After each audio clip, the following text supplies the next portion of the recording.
Hello दोस्तों, कैसे हैं आप सभी लोग। आई होप आप सभी लोग बहुत अच्छे होंगे। So friends, welcome back again in latest pharmacy with a new and most important lecture, जिसमें आपको मिलने वाला है instrumental method of analysis P pharmacy 7 semester का एक new and most important point. So हमारी चल रही थी इसमें यूनिट फर्स्ट एंड उसमें यूवी विजुअल स्पेक्ट्रोस्कोपी का इलेक्ट्रॉनिक ट्रांजिशन हमने प्रीवियस लेक्चर में कंप्लीट किया था, बहुत ईजी वे में, बहुत अच्छे से एंड डिटेल्स में। सो हमारा ये लेक्चर होने वाला है आपके क्रोमोफोर्स एंड एक्सोक्रोम्स पॉइंट पर। मैं छोटा छोटा टॉपिक डिस्कस कर रहा हूँ क्योंकि जो आपकी ये यूनिट फर्स्ट है बहुत ही ज़्यादा इंपॉर्टेंट आपके लिए। एंड यहाँ पर जो आपका क्रोमोफोर्स पॉइंट हो गया, एक्सोक्रोम्स हो गया, इलेक्ट्रॉनिक ट्रांजिशन, मैं हर एक चीज़ को क्या है डिटेल्स में आपको बता रहा हूँ। आपने सुना होगा जी पैड के बारे में। सो ये क्रोमोफोर्स आपका पॉइंट है, एक्सोक्रोम तो इसी से रिलेटेड है, बट यहाँ पर जो क्रोमोफोर्स है उससे क्वेश्चन बहुत ज़्यादा आते हैं आपके जीपैट एग्जाम में। इलेक्ट्रॉनिक ट्रांजिशन हो गया, तो ये सारे पॉइंट आपके जीपैट के लिए भी इंपॉर्टेंट है, इसीलिए मैं डिटेल्स में आपको डिस्कस कर रहा हूँ। तो ये कहीं ना कहीं आपके इस फार्मेसी जो एग्जाम होता है उस पॉइंट ऑफ व्यू से तो बहुत इंपॉर्टेंट है, क्योंकि ये कंप्लीट यूनिट से आपको बहुत क्वेश्चन मिल जाते हैं। 2 मार्क्स के आते हैं आपके यूवी विजुअल स्पेक्ट्रोस्कोपी से। एक लॉन्ग क्वेश्चन कंफर्म है आपके एग्जाम में, जो फार्मेसी एग्जाम होता है, यूनिवर्सिटी एग्जाम। तो यहाँ पर ये कंप्लीट यूनिट, तो इसको डिटेल्स में पढ़िए आप। आपको लग रहा होगा मैं थोड़ा स्लो चल रहा हूँ, लेटेस्ट फार्मेसी आप स्लो चल रहा है, बट ऐसा कुछ नहीं है। आपके एग्जाम आने से पहले पहले हम आपको इतना कंटेंट प्रोवाइड करा देंगे कि आपको एग्जाम में मार्क्स नहीं, इतने अच्छे मार्क्स आएंगे कि क्या बताएं। So don't worry for that. But यहाँ पर डिटेल्स में आप पढ़ेंगे तो आपको बहुत सारे फायदे होंगे। आपका कॉम्पिटिटिव एग्जाम है, आई थिंक बहुत सारे लोग इसके लिए इंटरेस्टेड होंगे, जो आपका जीपैट एग्जाम है। तो वहाँ पर ये सारे पॉइंट आपको बहुत हेल्प करेंगे। और आप जान रहे हैं आपका लास्ट ईयर चल रहा है, तो यहाँ पर हर एक चीज़ को आप डिटेल्स में खुद से ही पढ़ते चलिए। यहाँ पर हम तो प्रोवाइड करा रहे हैं, लेकिन हम कुछ भी वहाँ पर भी कुछ सॉर्ट करते हैं, समझाते आपको सब कुछ है, छोड़ते कुछ एक भी पॉइंट नहीं। तो यहाँ पर ये इसीलिए थोड़ा हम टाइम ले रहे हैं कि आपको हर एक चीज़ अच्छे से समझा सकें, जो आपके लिए बहुत ही ज़्यादा इंपॉर्टेंट है। सो यहाँ पर टाइम लग रहा है, डोंट वरी फॉर डैट। आपको एग्जाम तक के लिए कोई टेंशन लेने की जरूरत नहीं है, आपको कंप्लीट कॉन्टेंट मिल जाएगा। एंड नोट्स आपको मिलेगी हमारी वेबसाइट www.latestsunpharmacy.com पर। सो बात करते हैं अपने क्रोमोफोर्स एंड एक्सोक्रोम्स के बारे में। सो यूवी विजुअल स्पेक्ट्रोस्कोपी में हम क्या करते हैं, किसी भी सैंपल में क्या हमारा कंपाउंड कौन सा प्रेजेंट है, जैसा अभी तक हमने एनालिसिस की है, एनालिसिस पढ़ा है, वहाँ पर भी हम एनालाइज करते थे, पता लगाते थे, आइडेंटिफाई करते थे किसी की प्योरिटी को या किसी कंपाउंड को। सो वहाँ पर अब क्रोमोफोर का क्या रोल है, क्रोमोफोर बहुत इंपॉर्टेंट पॉइंट है। सो सिंपली अभी क्रोमोफोर वर्ड को आप समझिए, देन मैं आपको बताता हूँ कि आखिर इसका रोल क्या है यूवी विजुअल स्पेक्ट्रोस्कोपी में। बात करते हैं क्रोमोफोर की, simply derive from 2 Greek words. First आता है क्रोम, आपने क्रोमेटोग्राफी पढ़ा, वहाँ पर भी क्रोम पढ़ा, क्रोमा पढ़ा, मीन्स कलर, आप इसका मतलब जानते हैं। यहाँ पर फोर्स है, जिसका मीन्स होता है फोरोस, मीन्स वियरर। अब वियरर का मतलब क्या होता है, यहाँ पर आपको थोड़ा डाउट लग रहा होगा, बट यहाँ पर आप समझिए थोड़ा सा भी कि मान लीजिए आप क्या है, कोई सैंपल है, उसमें एक यहाँ पर कंपाउंड मान लीजिए प्रेजेंट है। अब यहाँ पर आप तो सब अभी एक साइड रखिए, जो इलेक्ट्रॉनिक ट्रांजिशन होता है ये है तो रिलेटेड उसी से, बट अभी एक एक पॉइंट को मैं रिलेट कर दूंगा, आपको सब कुछ आपके दिमाग में भी बैठ जाएगा। तो यहाँ पर आपका एक कंपाउंड है, अब कौन सा कंपाउंड है, कौन सा चीज़ है, ये आपको पता नहीं है। अब यहाँ पर आप रेडिएशन देते हो, रेडिएशन को एब्जॉर्ब करता है, एक स्पेसिफिक वेवलेंथ की रेडिएशन को एब्जॉर्ब करता है। तो वहाँ पर उससे आपको पता चलता है कि मान लीजिए इसका 280 है वेवलेंथ, ये मीन्स मैक्सिमम आप रेफरेंस से मैच है। अगर कोई रेफरेंस है, रेफरेंस में आपका पीसीएम है, पीसीएम कह रहा है का वेवलेंथ मान लीजिए 280 है, मीन्स रेफरेंस के अकॉर्डिंग। अब यहाँ पर भी आपका 280 है, तो इससे आपको कंफर्म हो गया कि कहीं ना कहीं इसमें पीसीएम हमारा प्रेजेंट है। तो यहाँ पर ये जो स्पेसिफिक वेवलेंथ है, सेम यहाँ पर भी वही होता है। मीन्स क्रोमोफोर क्या होता है कि क्या एक कलर देता है, मीन्स कोई एक ऐसा कंपाउंड, एक ऐसा मॉलिक्यूलर ग्रुप आपके जो सैंपल है उसमें प्रेजेंट होगा, क्योंकि कुछ कलर दे रहा होगा। ये आपका प्रीवियस है, यहाँ पर अब कुछ पॉइंट चेंज हो रहे हैं, क्योंकि जो नई एडिशंस की बुक आई है वहाँ पर कुछ चेंज मिल रहा है। अभी सब कुछ आपको क्लियर होता चला जाएगा कि आखिर मैं कहना क्या चाह रहा हूँ। फर्स्ट आप समझिए, molecular group that absorb visual और UV light are called chromophores. That is simple definition of chromophore. Means कोई भी ऐसा मॉलिक्यूलर ग्रुप जो कि आपके सैंपल में, मान लीजिए सैंपल अननोन है, इसमें कोई ऐसा ग्रुप प्रेजेंट है, मान लीजिए उसने विजुअल, आपकी रेंज है, विजुअल की रेंज पता है आपको 400 to 800 nm। अब इसमें आपके विवग्योर वायलेट कलर आता है, इंडिगो आता है, इंडिगो ऐसे ब्लू रेड ऐसे ऐसे करके आता है। तो यहाँ पर मान लीजिए आपका सैंपल में कोई कलर अपेयर हुआ, मान लीजिए रेड कलर अपेयर हुआ।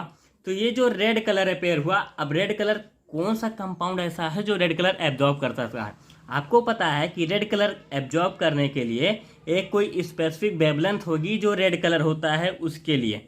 मीन्स वो कंपाउंड जो स्पेसिफिक वेवलेंथ की जो रेडिएशन को उसने एब्जॉर्ब किया है वो रेडिएशन क्या है? रेड है। मीन्स वो as a red colour appear हो रही है।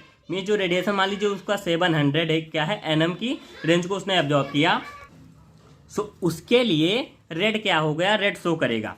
तो यहाँ पर वही होता है, मीन्स जो स्पेसिफिक मॉलिक्यूलर ग्रुप वहाँ पर प्रेजेंट है उसकी रेंज क्या हुई, उसने जो रेडिएशन एब्जॉर्ब की वो 700 एनएम की एब्जॉर्ब की। अब आपको पता है कि जो विजिबल रेंज में जो 700 एनएम की वेवलेंथ है, एज अ एग्जाम्पल इसको समझिएगा, जो 700 एनएम की वेवलेंथ की जो रेडिएशन है वो as a red colour appear होती है। तो वहाँ पर वो कंपाउंड रेड कलर आपको शो करा रहा है, जिससे आपको ये पता चल गया कि हाँ इसमें जो इस लेवल का इस रेंज की कोई भी मॉलिक्यूलर ग्रुप प्रेजेंट है। अब उस मॉलिक्यूलर ग्रुप को आप रेफरेंस से मैच कराएंगे। रेफरेंस में आपको पता चला कि 700 जो हमारा रेंज है, ये मान लीजिए आपका कोई हमारी एजो डाई है होता तो वैसे इसका 420 485 के ऐसे करीब होता है। बट एग्जाम्पल्स बता रहा हूँ यहाँ पे। मान लीजिए एजो डाई है तो उसका भी 700 है। तो वहाँ पर आपको ये आइडिया हो जाएगा कि आई थिंक मे बी हमारे जो सैंपल है उसमें एजो डाई प्रेजेंट होगा। मीन्स यहाँ पर एजो ग्रुप हमारा प्रेजेंट है। तो ये इससे आपका एक आइडिया लग गया। तो यहाँ पर आपका क्रोमोफोर क्या होता है? Any molecular group that absorb visible UV light are called chromophores and gives specific colour. Means specific colour आपको देगा। कोई येलो देता है, जैसे आपका NO2 नाइट्रो ग्रुप अगर होता है तो वो येलो कलर देता है। तो ऐसे ऐसे वहाँ पे जो ग्रुप्स होते हैं जो एक कलर के लिए जिम्मेदार होते हैं, कलर देते हैं आपको, वो कहलाता है आपका क्रोमोफोर। मीन्स इससे आपका सैंपल पता लग रहा है। बट नाउ व्हाट इज क्या है, इसमें डिफिनेशन में कुछ चेंजेस हुए हैं। Previously this term use to denote functional group. कोई फंक्शनल ग्रुप जैसे आपका NH2 हो गया, एजो हो गया, एसिटाइलिक हो गया, तो ऐसे ऐसे ग्रुप होते हैं। तो यहाँ पर वो शो कराने के लिए पहले दिया जाता था। बट यहाँ पर अब कुछ टर्म यहाँ पर चेंज हो गए हैं। मीन्स प्रीवियसली आपको कोई फंक्शनल ग्रुप होता है या कोई स्ट्रक्चरल फीचर होता था जो कि रिस्पॉन्सिबल होता था फॉर कलर के लिए। मीन्स जो भी कंपाउंड प्रेजेंट है उसके लिए उसमें जो कलर्स होता था उसके लिए वो रिस्पॉन्सिबल होता था, जो आपका ये फंक्शनल ग्रुप होता था या कोई उसमें स्ट्रक्चरल ऐसा फीचर होता था। जैसे आपका नाइट्रो ग्रुप येलो के लिए होता है, मैंने एग्जाम्पल में बताया। बट यहाँ पर कुछ ऐसा चेंज हुआ है, और क्या चेंज हुआ है इसको जरा समझिएगा।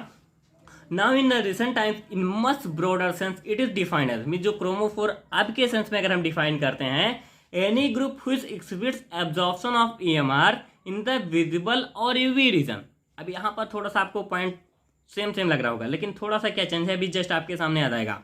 मीन्स कोई भी जो आपका यहाँ पर मॉलिक्यूलर ग्रुप था वहाँ पर क्या कर रहा था, एब्जॉर्ब कर रहा था यूवी विजिबल लाइट को, एक कलर अपेयर कर रहा था। मीन्स कलर से आपको पता लगता था कि ये कलर आया तो हमारा रेड आया, उसकी 700 जो रेंज आती है वो रेड कलर अपेयर करता है। तो हमारे सैंपल में 700 रेंज का जो भी कंपाउंड है या कोई वो मॉलिक्यूल है वो प्रेजेंट है। तो ये हो गया। बट यहाँ पर क्या हो गया, उस क्रोमोफोर में एक चीज़ और आ गई। मीन्स कोई भी ऐसा ग्रुप जो कि एब्जॉर्प्शन कर रहा है EMR का, मीन्स वो यूवी या विजिबल रीजन दोनों में होता है, बट वो क्या कर रहा है, कोई ज़रूरी नहीं कि वो कलर को अपीयर ही करेगा। इट मे और may not import any colour to the compound. कोई ये जरूरी नहीं है। ये आपके नाउअडेज की डिफिनीशन होती है। और ये क्यों होता है अभी ये भी आपको क्लियर आउट हो जाएगा। थोड़ा सा मैं यहाँ पर जनरल आपको बता दूँ। जनरल सा पॉइंट आपका यह है, मान लीजिए एक क्रोमोफोर है आपका, कोई chromophore means group responsible for colour. जो आपका क्रोमोफोर होता है कोई भी ऐसा मॉलिक्यूलर ग्रुप है जो कि रिस्पॉन्सिबल है कलर के लिए। ये आपका ऐसा एज ए प्रीवियस डिफिनेशन थी। बट क्या होता था, मान लीजिए वो एज अ अगर हम कंसीडर करें आपके यूवी रीजन जो कि 200 to 400 nm है, मीन्स जनरली जो आपका ये प्रैक्टिकल रीजन होता है, मीन्स प्रैक्टिकल बेस्ड जो रीजन है मेनली आप यही यूज़ करते हो, वैसे आप कहते होगे 1000 to 400 nm होता है। बट वहाँ पर यूवी रीजन के बाद जो ये नियर फार रीजन वैक्यूम रीजन आता है वो आता है, उसको यहाँ पर हम कंसीडर नहीं कर रहे। हम जो इसकी नॉर्मल रेंज है जिसमें हम अपीयर होता है कलर, हम उसको लेके चल रहे हैं। तो यहाँ पर क्या होता है, अगर वो chromophore means any group responsible for the absorption in UV region. Means आपका कोई ग्रुप, मान लीजिए यहाँ पर आपका NH2 ग्रुप है, वो केवल 200 to 400 के रीजन में ही क्या है एब्जॉर्प्शन कर सकता है, तो क्या कहलाएगा क्रोमोफोर। कोई जरूरी नहीं कि वो कलर दे रहा हो। यहाँ पर आप इस पॉइंट को समझिएगा कि कोई जरूरी नहीं कि आपका ये NH2 अटैच हुआ तो ये कलर दे रहा हो, बट यहाँ पर वो क्या कर रहा है, एब्जॉर्प्शन में कहीं ना कहीं रिस्पॉन्सिबल है, group responsible for the absorption in UV region. ये पॉइंट हो गया। अब ये कैसे क्यों जरूरी हो रहा है ये अभी आपको समझ में आ जाएगा, बस स्किप मत कीजिएगा, लेक्चर के साथ बने रहिए। अब विजुअल रेडिएशन की बात करते हैं। विजुअल का आपको पता है 400 to 800 nm, हर एक को थोड़ा सेपरेट करके पढ़िए, आपके लिए ईजी होता है।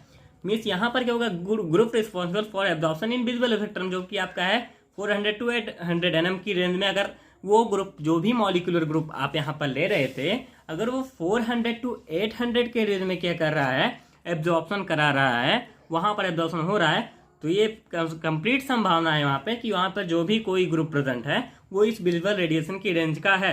मीन्स 400 से 800 की रेंज का है, एब्जॉर्प्शन हो रहा है। अगर 400 से वेलो का है तब आप उसको कहाँ पर करेंगे, यूवी रीजन में आप उसको क्या है एनालाइज करेंगे।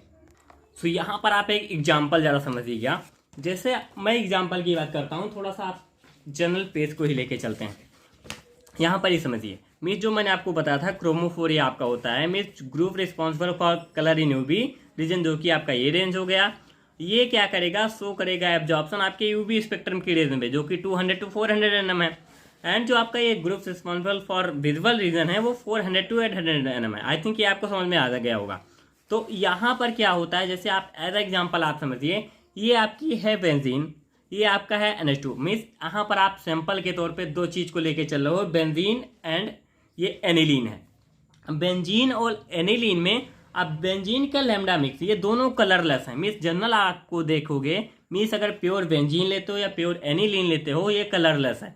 अब यहाँ पर आप इसको पता नहीं है, आपको कलरलेस दो एक बीकर में अगर ये दे दिया जाए, यहाँ पर एक, यहाँ पे बेंजीन आपका हो गया और यहाँ पर एनिलीन। अब आपको दे दिया गया कि इसमें पता करो कि कौन से बीकर में एनिलीन है, कौन से बीकर में बेंजीन है। तो यहाँ पर आप जाओगे इसको एनालाइज करने के लिए। अब गए, आपने देखा कि वहाँ पर हमने एक बीकर में पता लगाया, तो एक में आया मान लीजिए 225 nm की रेंज है, जिस मिस लैम्डा मैक्स उसका है 225 nm। अब it has low epsilon value. Epsilon value क्या होता है, it is the capacity of absorptivity. Means जो मॉलिक्यूलर की एब्जॉर्प्टिविटी है वो क्या है, कहलाती है एप्सिलॉन के नाम से, उसको हम डिनोट करते हैं। तो इसका एप्सिलॉन आया 203। मीन्स ये आपकी वैल्यू दे रही है, जो आपकी यूवी रीजन है उसमें आपको दे रहा है। अब यहाँ पर ये आपका क्या कहलाएगा, क्रोमोफोर, क्योंकि इसकी एब्जॉर्प्टिविटी उसके रेंज में है। मीन्स तो आपका 225। अब वहाँ पर क्या होता है, अगर ये रेंज आपको पता है 225 nm जो होता है बहुत ही नियर है आपके, जो 200 to 400 है उसके बहुत नियर है। आप यहाँ पर बहुत अच्छे से पता नहीं कर पा रहे हो। सो यहाँ पर जैसे जो आप एनालाइज करने गए तो 200, इसके आपको पता है कि इसकी बहुत ही लो वैल्यू आ रही है, बट यहाँ पर आपको पता लगाना, वो तो आपको पता लगा कि इसमें बेंजीन हो सकते हैं अगर वो रेंज तक आई, लेकिन इसमें वेरिएशन आती रहती है। अब उस वेरिएशन को पता लगाने के लिए यहाँ पर हम कुछ ग्रुप ऐड करते हैं, कोई ऐसा मॉलिक्यूलर ग्रुप जो कि एक अच्छा कलर अपेयर कराए, जिससे हमको पता चल जाए कि हाँ इसमें ये चीज़ प्रेजेंट है। अब आपको ये बेंजीन पता लगाना है। बेंजीन पता लगाने के लिए अगर वहाँ पर आप क्रोमोफोर, ये एज अ क्रोमोफोर ऐड करेगा, और कैसे ऐड करेगा उसके लिए आप एनिलीन पर जरा आइए। अब यहाँ पर हम बेंजीन में क्या कर रहे हैं, NH2 ग्रुप ऐड कर रहे हैं, उसके बाद हम एनालाइज कर रहे हैं। वहाँ पर जो आप बीकर लेके गए थे उससे भी ये भी रिलेट हो जाएगा। लेके चलिए जरा इसको ऐसे, तो यहाँ पर NH2 आप लेके चले। अब इसको अगर आप इसको जब आपने यूवी रीजन में एनालाइज किया तो इसका जो लैम्डा मैक्स आया 280 nm आया, which will shows high epsilon value जो कि है 430। अब ये जो हाई एप्सिलॉन वैल्यू इसकी आई, जिससे जो इसकी एब्जॉर्प्टिविटी यहाँ पर बढ़ गई, मीन्स बेंजीन की एब्जॉर्प्टिविटी यहाँ पर बढ़ गई। यहाँ पर आपने NH2 ग्रुप ऐड किया, जिसकी वजह से इसकी एब्जॉर्प्टिविटी बढ़ी। अब ये जो एब्जॉर्प्टिविटी बढ़ी, ये क्या होता है, इसके जो बेंजीन के कंपैरिजन में उसकी एप्सिलॉन वैल्यू को इसने बढ़ा दिया। अब इससे क्या होता है, इससे क्या यहाँ पर इफेक्ट पड़ा कि जो आपका ट्रांजिशन हो रहा था, इससे आपको पता ये चल गया कि हाँ एब्जॉर्प्टिविटी यहाँ पर बढ़ी, तो इसमें हमारा कोई और ग्रुप लगा हुआ है। अगर आपने NH2 ग्रुप ऐड किया तो इसकी एब्जॉर्प्टिविटी इसने बढ़ा दी। एब्जॉर्प्टिविटी बढ़ेगी तो आपको एक आइडिया आएगा कि हाँ इस वेवलेंथ रेंज में ये हमारा कंपाउंड प्रेजेंट होगा, इसलिए इतना एब्जॉर्प्शन कर रहा है। इसको आप क्या कर रहे हो, इसको आप यूवी रीजन में एनालाइज कर रहे हो। तो यहाँ पर आपको ये आइडिया आ गया कि हाँ बेंजीन हमारा कलरलेस है, बट उसका रेंज इतना आया। लेकिन इस रेंज में कहीं कहीं ऐसा पॉइंट आ जाता है कि आप 200, मान लीजिए जनरल सी बात है, आपने पता है, आपने पढ़ा होता है प्रिसाइज वाला फार्मूला, तो यहाँ पर आपको जस्ट 200 है। अब बेंजीन को आपने एक नहीं 2 बार 3 बार किया, तो एक बार 250 आया, एक बार 255 आ गया, एक बार 200 नहीं 180 आ गया। तो आपको 3 वैल्यूज मिली। अब यहाँ पर आप किसको कंसीडर करोगे, जिसका सबसे ज़्यादा होगा। अब इसी चीज़ को एक एग्जैक्ट पता करने के लिए उसमें आप क्या कर रहे हो, यहाँ पर हम NH2 ग्रुप लगा दे रहे हैं। अब NH2 ग्रुप लगाने के बाद क्या हो रहा है, आप गए थे दोनों को एनालाइज कराने, बट यहाँ पर उनका रोल क्या है ये समझिए। मीन्स बेंजीन को आपको पता लगाना है, तो वहाँ पर जब आप NH2 group as a chromophore add करा रहे हो, तो यहाँ पर NH2 ग्रुप कर रहा है। जैसे क्रोमोफोर का जो प्रीवियस कॉन्सेप्ट कर रहा था कि वो उसमें एक कलर देगा, बट यहाँ पर NH2 का एडिशन क्या कर रहा है, उसकी एब्जॉर्प्टिविटी को बढ़ा रहा है, जो उसका एब्जॉर्प्शन कैपेसिटी थी उसको भी बढ़ा रहा है, जो मॉलिक्यूलर एब्जॉर्प्टिविटी होती है उसको भी बढ़ा दे रहा है, जिससे आपको ये पता चल गया कि हाँ इसमें बेंजीन हमारा प्रेजेंट है। तो ये आपका कंप्लीट इसका एनालिसिस हो गया। और ये एक होता क्यों है, क्योंकि आपने पढ़ा होगा, हमने आपको बताया था प्रीवियस लेक्चर में ट्रांजिशन का कंप्लीट नॉलेज। अब ट्रांजिशन क्या होता है, जैसे आपका अगर मॉलिक्यूल में पाई बॉन्ड प्रेजेंट है तो pi to pi transition show कराता है। अब पाई टू जो पाई ट्रांजिशन होता है वो मेनली क्रोमोफोर के लिए होता है। में जो क्रोमोफोर हम ऐड करते हैं वो टू पाई ट्रांजिशन शो कराता है, जो कि आपका क्या है बेंजीन। यहाँ पर आपका जो बेंजीन है ये क्या है, इसमें आपको पता है डबल बॉन्डिंग प्रेजेंट है, तो ये पाई टू पाई ट्रांजिशन शो कराएगा। तो ये आपका हो गया क्रोमोफोर, ये एज अ क्रोमोफोर एक्ट कर रहा है। मीन्स ये as a colour compound act कर रहा है कि यहाँ पर इतने रेंज के ये एब्जॉर्ब करेगा तो कलर देगा। बट यहाँ पर जो इसका रीजन है, जैसे आपकी जो पेटिकल वैल्यू होती है 200 to 400 nm, उसके बहुत ही नज़दीक है। तो उसी को आप कंप्लीट और अच्छे से एनालाइज करने के लिए वहाँ पर क्रोमोफोर ऐड करा रहे हो, जिससे उसकी एब्जॉर्प्टिविटी बढ़ रही है। और एब्जॉर्प्टिविटी क्यों बढ़ रही है, एंड ये आपको जो इसका जो एप्सिलॉन है इसका क्यों बढ़ रहा है, क्योंकि उसके बाद जो वहाँ पर मैंने आपको बताया था कि जो आपका नॉन बॉन्डिंग इलेक्ट्रॉन है वहाँ पर इलेक्ट्रॉनिक ट्रांजिशन के टाइप में मैंने बताया था कि pi to pi anti bonding and non bonding to pi anti bonding. तो यहाँ पर अगर आप NH2 ऐड कराते हो, आपको पता है कि NH2 में नाइट्रोजन के पास लोन पेयर ऑफ इलेक्ट्रॉन्स होते हैं। तो ये लोन पेयर ऑफ इलेक्ट्रॉन्स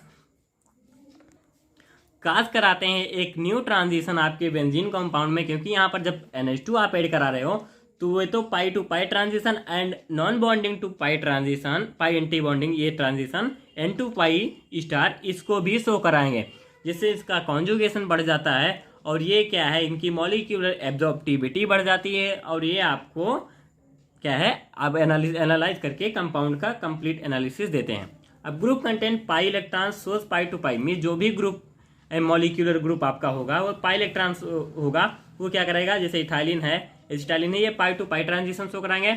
और ग्रुप जो कि पाई और नॉन बॉन्डिंग इलेक्ट्रॉन दोनों जिसमें पाए जाएंगे वो pi to pi anti bonding and non bonding to pi anti bonding ये दोनों शो कराएंगे। इसमें जैसे कार्बोनिल्स होता है, नाइट्राइल्स होता है, एजो कंपाउंड्स। अब यहाँ पर कुछ जैसे एजो कंपाउंड्स हैं ये आपको कलर भी शो कराएंगे, बट कार्बोनिल्स क्या है, यहाँ पर यही होता है, कार्बोनिल्स क्या है वो कलर नहीं शो कराते। तो वहाँ पर हम उनके एब्जॉर्प्टिविटी के अकॉर्डिंग उनका हम पता लगाते हैं कि हाँ ये ग्रुप इसमें प्रेजेंट है। तो इसी से आपको ये आइडिया लग जाता है कि हाँ ये हमारा ये कंपाउंड है। अब आपने बेंजीन एनालाइज कर लिया, लेकिन बेंजीन की एब्जॉर्प्टिविटी बहुत नियर रेंज में आ रही है, तो वहाँ पर आप उसमें NH2 ग्रुप को आप पता लगा रहे हो, में से एक स्पेसिफिक ग्रुप को आप पता लग गया कि यहाँ 280 है, तो यहाँ पर बेंजीन एंड ये दोनों हो सकता है, एक इसकी आपको आइडिया ये लग गया। नेक्स्ट इसका क्या आता है, इसको आप एक पॉइंट और समझिए इसमें। जैसे यहाँ पर एनेलिन का हम ले रहे हैं। अब यहाँ पर हमने अभी तक बात किया था कि जैसे हमने आपको बताया था कि 400 nm ये विजुअल रीजन था एंड यूवी रीजन था। अब इसी को आप सेपरेट जरा यहाँ पर समझिए, क्योंकि आपको पता लग गया कि बेंजीन एंड एनेलिन में आपका यूवी रीजन वर्क कर रहा है, वहाँ पर एब्जॉर्प्शन हो रहा है यूवी रीजन में। यहाँ पर अगर आप विजुअल रीजन लेके चलते हो देन क्या होता है, सो अगर विजुअल रीजन की एक रेडिएशन आ रही है, आपकी इलेक्ट्रोमैग्नेटिक रेडिएशन आ रही है, तो वहाँ पर क्या हो रहा है, जैसे यहाँ पर आपका एनिलीन प्रेजेंट है। अब एनिलीन 280 nm तक की रेंज को एब्जॉर्ब करती है। अब आपकी जो विजुअल रेंज है, विजुअल रेडिएशन है, वो वहाँ पर उसको एनालाइज नहीं कर पाएगी जो आपका एजोडाई है। तो यहाँ पर क्या होता है, एब्जॉर्प्शन इनका केस होगा विजुअल रेडिएशन में होगा। और कैसे होगा, क्रोमोफोर, यहाँ पर आपको पता है, यहाँ पर आपका OH ग्रुप है, ये भी bonding to non bonding to pi anti bonding, और पाई टू पाई, ये दोनों का दोनों शो कराएंगे। अब दोनों शो करा रहे हैं, क्यों शो करा रहे हैं, क्योंकि यहाँ पर एक आपका ग्रुप प्रेजेंट है, एक मॉलिक्यूलर ग्रुप प्रेजेंट है, वो की OH है। अब यहाँ पर ये सारे का क्या क्रोमोफोर क्या हो गया, ऑक्सोक्रोम कहाँ चला गया, इस पॉइंट को जरा आप समझिए। आप आई थिंक थोड़ा कन्फ्यूजन में होंगे। तो आपको पता है, अगर हम बेंजीन को ले लेते हैं तो बेंजीन का जैसे 225 है, तो 225 को अगर जो भी ग्रुप, कोई ऐसा ग्रुप जो कि एज अ क्रोमोफोर तो एक्ट नहीं कर रहा है, बट क्या है, क्रोमोफोर जो आपका है उसकी एब्जॉर्प्टिविटी को बढ़ा रहा है, वो ऑक्सोक्रोम कहलाएगा। जैसे यहाँ पर NH2 कर रहा था UV रीजन के लिए, एंड यहाँ पर OH कर रहा है आपका किसके लिए, जो विजुअल रीजन है उसके लिए। यहाँ पर इसका 482 nm है। तो यहाँ पर आपको कलर अपेयर होगा, means as a red colour यहाँ पर अपेयर हो रहा है आपके लिए। तो red colour appear as a example समझते चलिएगा। रेड कलर अपेयर हुआ तो आपको ये आइडिया लग गया कि हाँ ये हमारा विजुअल रीजन में है। अब chromophore can absorb within the UV visual region mainly by pi to pi transition, means यहाँ पर अगर क्रोमोफोर एब्जॉर्ब करेगा लाइट को केवल पाई टू पाई ट्रांजिशन में।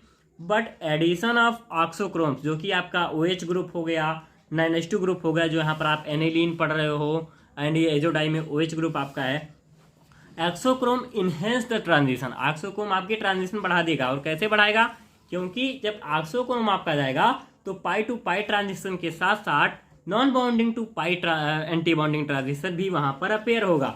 टाइप्स ऑफ क्रोमोफोर जरा सा समझ लीजिए।